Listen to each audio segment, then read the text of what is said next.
It's a call that's telling me I'm here to serve.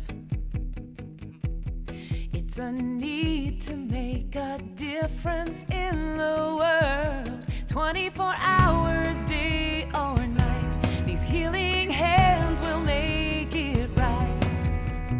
Looking in their eyes, I know that I'm changing lives, changing lives, changing lives for the better,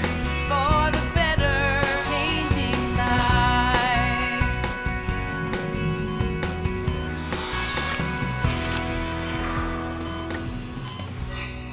And hi again, everyone. Jim Knox back with another edition of Best Docs Network Houston, featuring some of the best physicians in the Houston area that, of course, help change people's lives, like our first doctor, oral surgeon, Dr. Kent Stobaugh.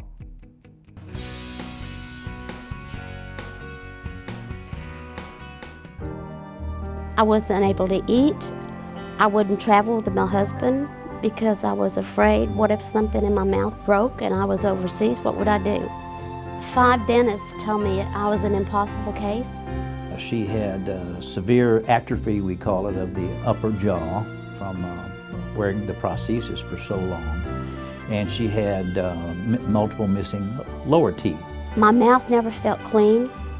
I had no confidence. I wouldn't get around a lot of people, and I have a big personality, and that upset me because I couldn't get around a lot of people. So what we talked to her about was reconstruction of the entire upper and lower jaw, and we also did bilateral, or both sides, sinus grafting. What this, it's a sinus elevation procedure where we lift up the membrane that's in the sinus. We put synthetic bone in that area and allow that to solidify. Then we can come back with implants and have a good base for the implants to fuse to the synthetic and host bone. It sounds horrible because the surgery, it looks scary. Compared to the pain that you've gone through not having teeth, it was no big deal. In this world, maybe nothing is permanent, but in our view, if the implants are placed properly, if they're restored properly, and they are maintained properly, they should last the patient indefinitely. I'm more healthier now. I'm not eating pizza and french fries and bread and cinnamon rolls. I'm eating fruit and carrots and all the vegetables. I just can't believe and my taste, my mouth feels clean all the time. We're interested in restoring patients' self-confidence and also their quality of life, and so we're interested in both how it looks and how it works and how it functions.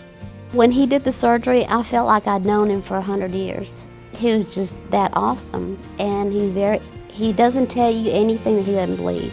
It's very emotional for me because I never dreamed I'd be able to have this done.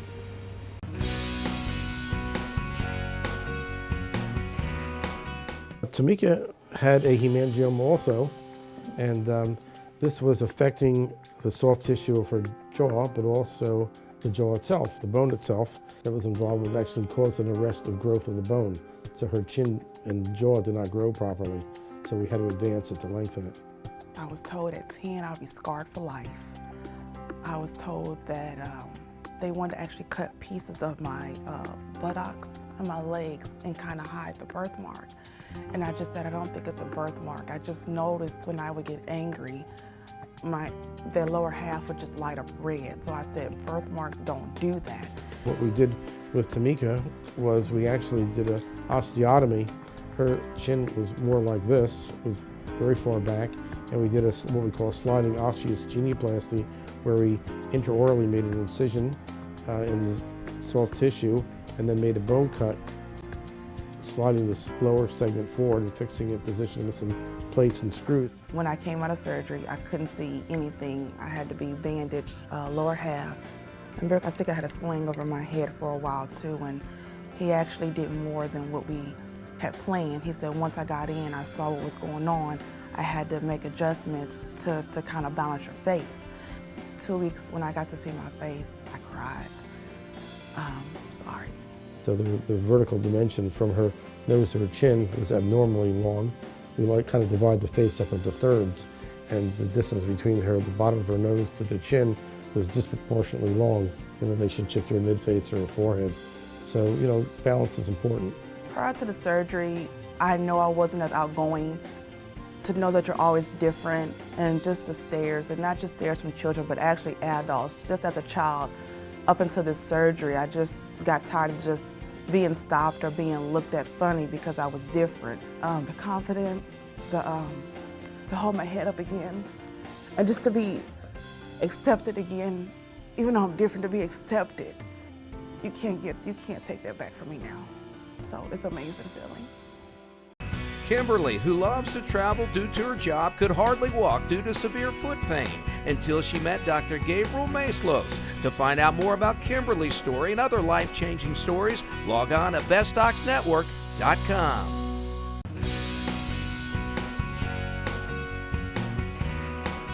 Jill came to see me for hearing loss. And then while she was here, she was also talking about, she told me she had some allergy problems, and then also the snoring, and it was feeling like she had insomnia, and she couldn't stay asleep during the night. She was tired during the day, wake up with a dry mouth. I think you have sleep apnea. I'm going, what's sleep apnea? He said, well, sleep apnea is where you don't get any REM sleep and you don't sleep well. Are you tired a lot? I said, I've always been tired. We obtained the sleep study and found out that she had, you know, a lot of sleep fragmentation from snoring and from sleep apnea. He said, well, we'd like to do the second test, of course. We diagnosed the fact that you do have a sleep apnea. So went in another night, electrodes, but I had a mask this time. And I fell asleep. I woke up the next morning. It was like, wow! I mean, geez, it was like, I am so rested. So he didn't have to do a hard sell or anything with me. I mean, he said, you need a BiPAP machine. We've decided that, and this is why. And he sat down and explained everything to me. If you have the other effective treatment option, and you decide to have surgery, and there's something that I think that we're gonna do that has a good chance of making you better, then let's do it. But for some people, it's just not their best interest, you know? And she's happy, you know? Jill sleeps every night, has no complaints, she loves it, it's safe, it's effective, guaranteed to work. Are we going to beat that with a surgery? No, we're not. My coworkers at the time noticed an immediate difference between, I didn't tell them what was going on, but they noticed an immediate difference in my demeanor and my approachability. If that therapy makes you feel great, I just think that your opinion of that therapy is going to change, right? Now, if you can't use it, you know, you're claustrophobic, and you have an obvious anatomic problem, and sure, let's go down this other path and we'll make you better. But better and perfect aren't the same, you know? It's made a great impact. It's really, the only thing I miss, and this is gonna sound crazy, but I'm used to having 22 hours in the day as opposed to 16 or 17, you know?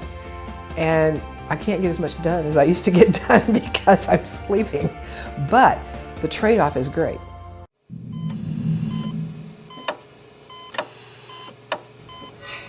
There is nothing good about a sunburn. Not only does it hurt, but it can make your skin leathery, thick, it can increase the number, the size, and the depth of wrinkles, and it can cause skin cancer. That's really bad. You need to use a sunscreen when you're out in the sun for prolonged periods. SPF 30 is about the ideal number. A lot of people use an SPF 40, 50, 60, and 80, but you really don't get much bang for your buck after SPF 30. So just get your SPF 30 going, apply it every couple of hours while you're out in the sun, especially if you're in and out of the water. Make sure your kids have the SPF 30 sunscreen on regularly also. People with red hair, blue eyes, and freckly skin have a much greater incidence of skin damage from the sun. Also, if you're on certain antibiotics for urinary infections or respiratory infections, that can sensitize you to the sun, and you can get a sunburn far more quickly and far more deadly than you normally would. So protect your skin. The sun's your friend, but it can also be your enemy.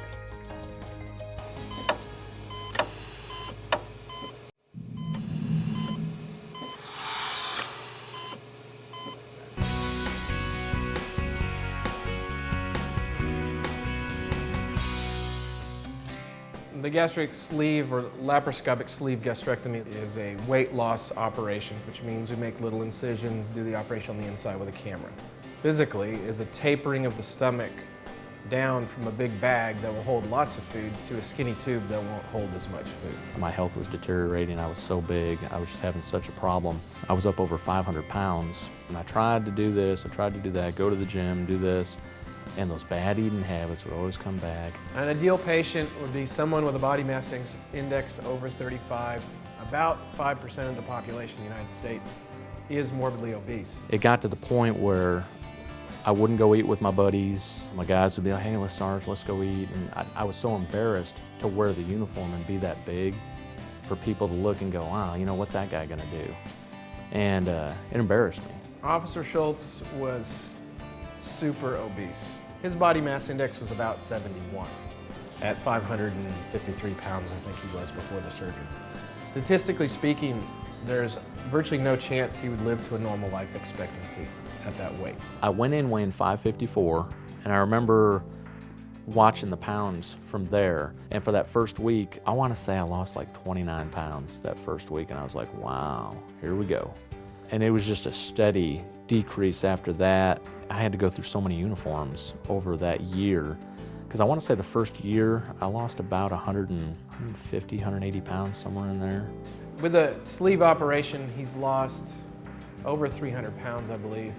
So his extra body weight had decreased over 3/4. That put him in a much safer body mass index, and he can expect not to develop some of those medical problems or not have them progress that we would otherwise anticipate with him. And I think he's looking at living more of a normal life than he did before. If you're going to do the surgery, have the right mind frame. Go in there, do it for the right reason, and use it as the jump. And it'll work. I mean, it's worked flawlessly for me. I feel healthy. I'm able to run down bad guys. So, I mean, I feel like a police officer again.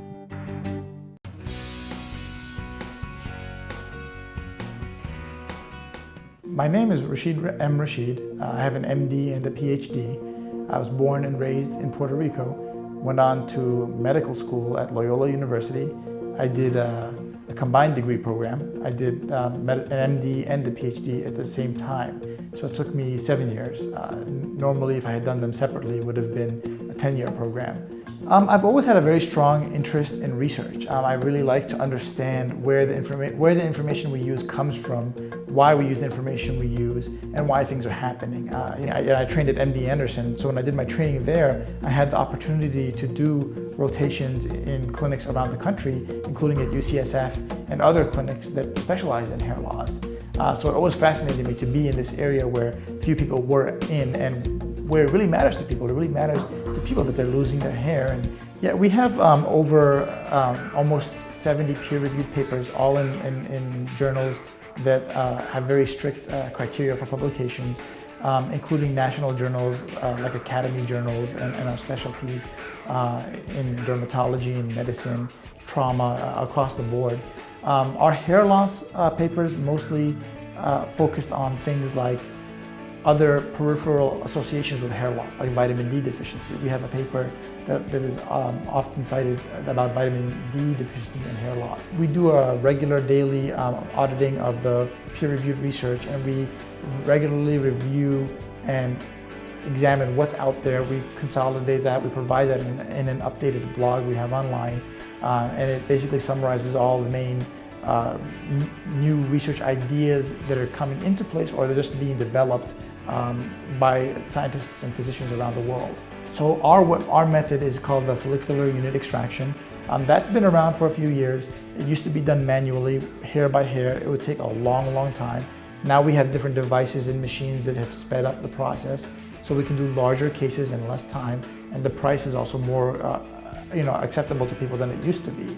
You would get more hairs, get back to work, and a lot less downtime. And the healing is very, very quick.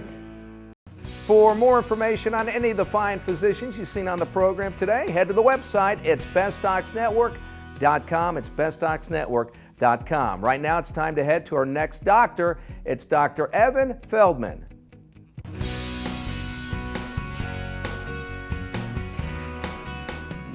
October of 2011, I was diagnosed with stage 1 breast cancer and was advised that I needed a lumpectomy with internal radiation. Maybe a gut feeling kind of told me that I needed a second opinion. After looking at all my history, she actually recommended a bilateral mastectomy with reconstruction. So that's what I did on April 3rd of this year. Breast reconstruction is a very rewarding surgery that we do for the patients. It's women who are going through, some of the most difficult times in their life. They've been given a diagnosis of cancer and been informed that they may lose one or both of their breasts. I came and talked to Dr. Feldman about the whole process, and of course I was nervous, and I know I even started crying at one point, but he was so supportive and just assured me so many times I would be in good hands and I would love the results. And so she chose to have an expander and implant-based reconstruction, and that allows her to have a reconstruction that doesn't have a second surgical site. So rather than having to use muscle from her back or from her abdomen and impacting her golf game or her yoga or her active lifestyle, we're able to use implant-based reconstruction, which is a very nice result with really nice technology that's available to us now. Just fabulous, yes. And he did a great job, and I had total confidence in him. And I've been feeling actually pretty good. I'm kind of wanting to get out and play golf, which I haven't been able to yet, but actually I feel really good. Every patient has individual concerns, and whether it's lifestyle, whether it's recovery, whether it's, can they get back to their job or take care of their kids, that's something that we take into consideration with every patient. The surgery's gone so well and she's so confident with her results that she wants to be out and move on with her life and put the cancer behind her, and we've really been able to deliver her a nice result that she's able to do that with. So many exciting things have happened since then. Not only the good prognosis with the surgery, but we're engaged now. Hopefully my daughter will be graduating from college soon, and I'll be able to retire early next year and kind of just move on with my life in a positive direction.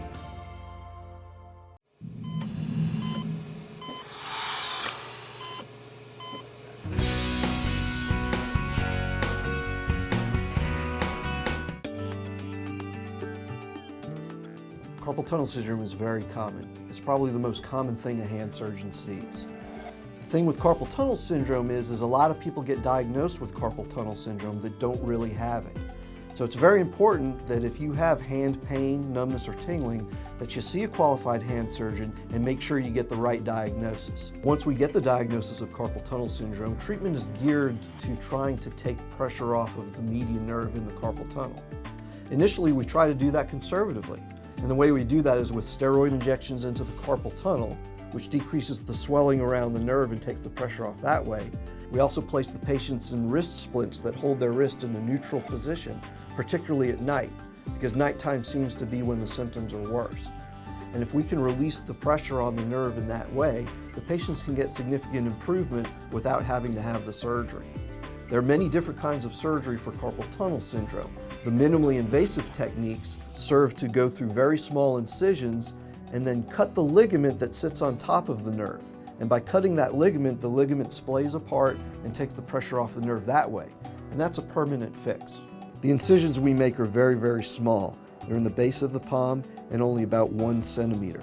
We only need 1 incision to do our version of a carpal tunnel release. This is comparable to any minimally invasive or endoscopic procedure out there.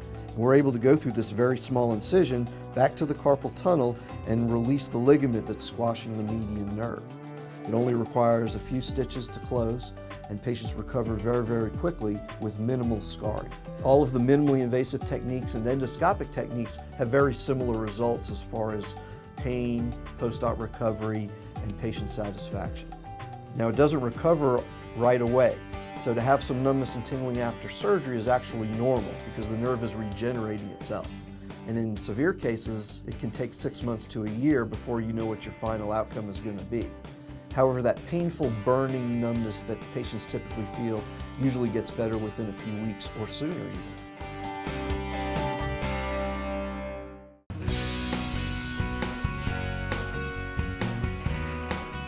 What we want to do is try to help a woman get through this time frame with the intense symptomatology. According to Dr. Meredith Morgan, intervention and management needs to be tailored to the level of severity. For mild hot flashes, home remedy self-management techniques are effective. For some women, yoga will work. Other women, strenuous exercise. On average, you can't say that either one of them really works for everybody, but if it's good enough for an individual woman, it's good enough, and that's all she needs. There is a technique of breathing that's derived from transcendental meditation that actually has been studied quite a bit and found to be quite effective. There are two sets of data on the research, and there are different sets of outcomes and benefits and hazards involved in using hormones. In general, we try to start with a low dose and let the patient titrate up to a level that will produce a circulating estrogen level that's satisfactory for her response. Now there are concerns with hormone therapy. What Dr. Morgan would like to point out is that there are three major concerns against the others. First, breast cancer. Everybody's concerned about breast cancer. Second is heart attacks. That's serious. But the most common one that we really address all the time is estrogen. And there's been very little historical interest. Your question was, what are we doing now as opposed to 10 years ago? We really haven't changed much in our concept about blood clots. For that reason, our preference is to try to use the non-pill forms of estrogen as much as possible. The pills go through the liver and, simply put, can increase blood clotting chemicals and the risk of blood clotting. Now the most common question for most women for Dr. Morgan is, how will I know what I'm going to be confronted with? Well, the good news, according to Dr. Meredith Morgan, is that menopause is controllable. Basic message I'd like you to get is there are many ways to approach this. This is not going to be incapacitating. It's controllable. Maybe that control is the goal, but we're not going to have terminal hot flashes. Tiku broke his jaw growing up and his teeth never lined up until he met oral surgeon Dr. Paul Metz. To find out more about Tiku's story and other life-changing stories, log on to bestdocsnetwork.com.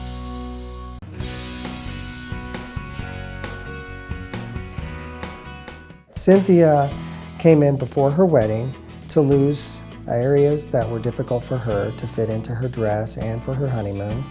She knew that the CoolSculpting was something that she could have permanent loss, that was noticeable, and that was non-invasive. My procedure was right before, 3 months before my wedding. And I really had been working out hard, trying to get in that wedding dress and look perfect. So I needed little areas around my back. My little back fat would not go away. And so I asked that that be taken care of. Most patients will have a noticeable permanent loss of fat. It reduces the fat by freezing the fat cells, crystallizing them. Your body then takes it away with an inflammatory response, and over a several-month period, you'll have noticeable effects. We wanted something that didn't have long-lasting side effects, and so that it had minimal downtime, and so people can do this on their lunch hour per se. In addition, we wanted something that was cost-effective, and it wouldn't cost as much as a surgery as well. With the CoolSculpting, what it helped for me is the fact that it's not painful, it's non-invasive, and it's done. I mean, you really see results in 2 to 3 weeks. I mean, I am a little impatient, so it was one of those things that I wasn't really willing to wait for, but I would for 3 months. Thing is, I saw results in 2 to 3 weeks and then continue to see results 3 months later. So there's that factor. I mean, and the painless thing is very big, so I like that. Definitely it's something that if someone's not looking for a large area for liposuction per se, then this would be perfect for that. It doesn't take the place of liposuction by any means, but it certainly can work with it in addition to after treatment or those patients that just don't want surgery. Wendy was able to do it and it was amazing. Just for my second fit, or my second to last fitting, there was a huge difference. They were able to actually take it in around my my bust line. So it really was, significant. So it was really cool.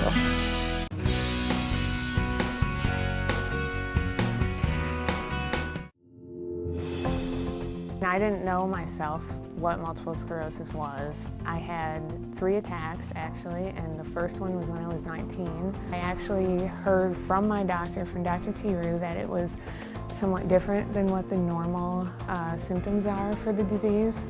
In my case, I had the hypersensitivity, so hair on my neck just felt like it was painful to have it sitting on my neck. So I had multiple tests to determine what I did have because it didn't really seem to point to multiple sclerosis. With multiple sclerosis, it's basically a condition where your body starts attacking the myelin. So the myelin is destroyed and there is no communication between the nerve cells. A lot of patients have other symptoms such as weakness, numbness, and tingling, and sometimes they can present with bladder problems, muscle stiffness, and cramps. I was diagnosed with relapsing remitting, which is that when you have attacks, you will come back to full function after your attack so that you don't have any permanent damage from it. You know, I didn't have any permanent damage at this point. I was in relapsing remitting, and that there was a very good chance that with the prescriptions and therapy that she could prescribe to me, that it wouldn't progress. Beth is actually a very special patient for me because she's my youngest patient with multiple sclerosis. She came in with symptoms of numbness and tingling on her shoulder region. She kind of described it as a very odd sensation. And usually when people present that way, we always think of nerve problems or like a pinched nerve in the neck. And MS was a diagnosis that I did not suspect on her. She has relapsing remitting type of multiple sclerosis.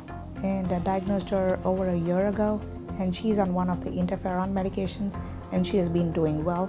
She hasn't had any major clinical exacerbations over the last year. With Dr. Thiele's help, I mainly feel more upbeat and relaxed toward my future, that I'll be able to possibly beat the disease instead of just treating it.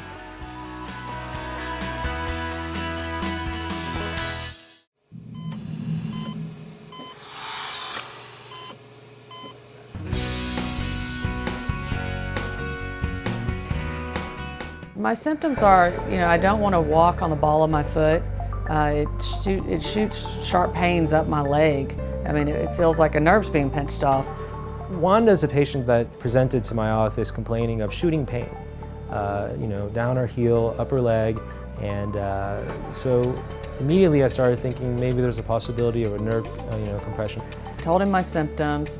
He suspected what it was. He wheeled in a little mini ultrasound machine, did it right there on the spot, and diagnosed the problem. And we set up surgery because I had already tried other treatments with other doctors and it didn't work, and we were done.